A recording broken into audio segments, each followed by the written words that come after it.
Naniniwala ka ba ang tao mamamatay? Oo. Naniniwala ka hindi ka mamamatay kung hindi pa gusto ng Diyos. Nasa Biblia yun. 10:29 ng Mateo. Kahit maya, hindi mahuhulog sa lupa kung hindi pa intulot ng Diyos. So, hindi ka mamamatay kung hindi pa gusto ng Diyos. Eh, kung hindi pa gusto ng Diyos, huwag ka matakot mamatay. Kasi, pag natatakot ka mamatay, parang natatakot ka sa gusto ng Diyos. Ang paniwalaan mo, mamamatay ako pag gusto ng Diyos. Pag hindi pa gusto ng Diyos, di pa ako mamamatay. Yun ang paniwalaan mo. O maaalis yung takot mo ka. Eh, huwag ka matakot. Maniwala ka sa Diyos.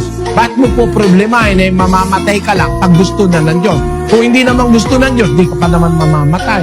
Maya nga, hindi mahuhulog sa lupa eh. Kung hindi kalooban ng Ama na nasa langit eh. Eh kung yun lang maya, maliit lang ng halaga nun eh. Mas malaki ka sa maya, mas mahalaga ka sa Diyos. Hindi ka niya papayagang mamatay nang hindi mo pa oras. Handa mo na ako sarili mong mamatay. Para huwag kang matakot. Nawala nervyos niya nung matutong magtiwala sa Diyos.